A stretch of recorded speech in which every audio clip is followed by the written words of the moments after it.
రాష్ట్రంలో నిత్యావసర వస్తువుల ధరలు పెరిగిపోతున్నాయని శాసన మండలి ప్రతిపక్ష నేత బొత్స సత్యనారాయణ ఆందోళన వ్యక్తం చేశారు. విశాఖలో జరిగిన మీడియా సమావేశంలో ఆయన మాట్లాడుతూ కూటమి ప్రభుత్వ వైఫల్యాలను వివరించారు. అన్ని వస్తువుల ధరలు పెరగడంతో రాష్ట్రంలో ప్రజలు పండుగలు కూడా సరిగ్గా చేసుకోలేదని బొత్స అన్నారు. వేసవి రాకుండానే పవర్ కట్స్ మొదలయ్యాయన్నారు.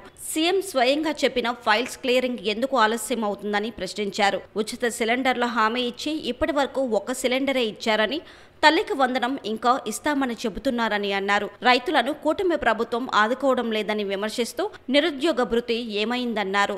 ఇది మాటల ప్రభుత్వమే తప్ప చేతల ప్రభుత్వం కాదని విమర్శించారు. ప్రభుత్వ వైఫల్యాలను మండలిలో ప్రశ్నిస్తామని చెప్పారు. అలాగే గతంలో విశాఖ భూ కుంభకోణంపై వేసిన సిట్ నివేదికను బయట పెట్టాలని డిమాండ్ చేశారు. గత కొద్ది రోజులుగా రాష్ట్రంలో జరుగుతున్న పరిణామాలు మనం చూస్తూనే ఉన్నాం.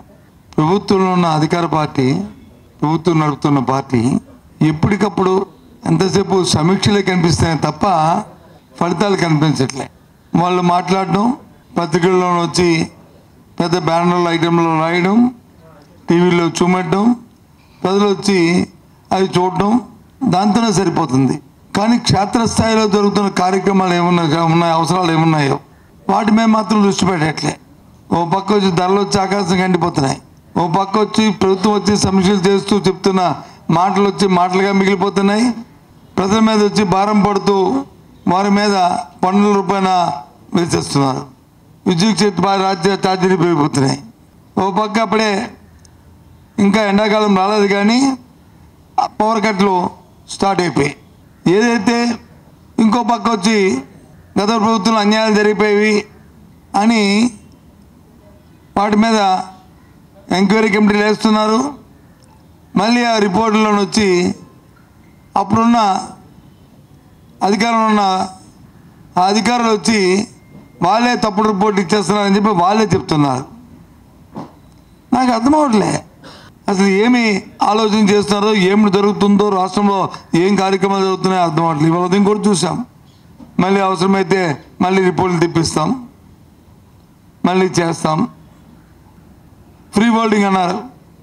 ఓ అక్రమాలు జరిగిపోయి విశాఖపట్నంలోను, విజయనగరంలోను, శ్రీకాకుళంలోను, రాష్ట్రంలో అన్ని చోట్ల ఎన్నో అక్రమాలు జరిగిపోయి వేలాది ఎకరాలు వచ్చి ఫ్రీ హోల్డ్ చేశారు.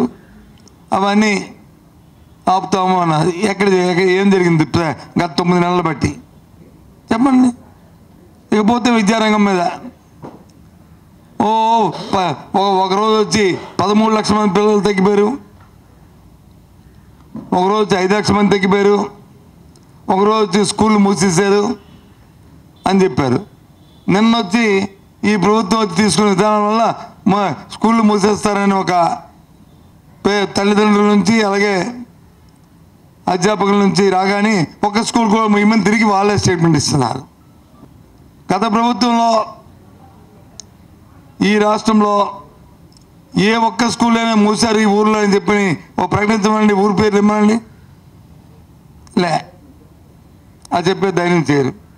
ఎందుకంటే లేదు కాబట్టి. ప్రభుత్వం మారిన ప్రభుత్వాలు వాళ్ళ విధానాలు ఉంటాయి. ఇవాళ నీతి ఆయోగ్ చెప్పింది, ఏదైతే ఇంగ్లీష్ మీడియంలో ఆ విద్యార్థులకి దాని మీద పట్టుతో ఉండబట్టే కాంపిటేటివ్ ఎగ్జామ్స్లో ఎక్కువగా ఎవరైతే పట్టుంటుందో ఇంగ్లీష్ విద్య మీద, ఇంగ్లీషు భాష మీద వాళ్ళకే సెలెక్ట్ అవుతుందని నీతి ఆయోగ్ చెప్పింది. ఆ దురదృష్టితోనే దాన్ని ప్రోత్సహించాం. సరే, ఈ ప్రభుత్వం తాలూకు నిర్ణయాలు రాబోయే కాలంలో ఆ తల్లిదండ్రులు వాళ్ళే తెలుసుకుంటారు ఈ పరిస్థితిని.